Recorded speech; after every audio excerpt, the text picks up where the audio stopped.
এই এরিয়াটা অনেক important both for HSC plus admission, দুই জায়গায়। অনেক ইজি বাট এক্সাম হলে অনেক কনফিউজিং একটা এরিয়া। সো এটা মনে রাখার টেকনিক এইভাবে মনে রাখতে পারবা।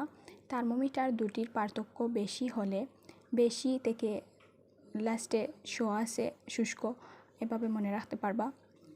অ্যান্ড বায়ুতে জলীয় বাষ্পের পরিমাণ কম। থার্মোমিটার দুটির পার্থক্য কম হলে তখন বায়ুতে জলীয় বাষ্পের পরিমাণ বেশি এবং আবহাওয়া আর্দ্র থাকবে।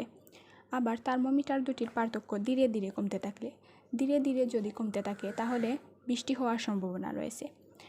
কয়েকদিন আগে থেকেই বোঝা যায় যে বৃষ্টি হতে পারে, এমন আবহাওয়া অফিস থেকে পূর্বাভাস দেয়। সো এটা ধীরে ধীরে কমতে থাকলে।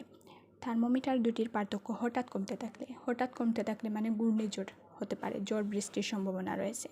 আবার থার্মোমিটার দুটির পার্থক্য না থাকলে জলীয় বাষ্প দ্বারা সম্পৃক্ত আছে, মানে জলীয় বাষ্প বেশিও না আবার কমও না, বায়ুতে জলীয় বাষ্পের পরিমাণ ইকুয়াল আছে।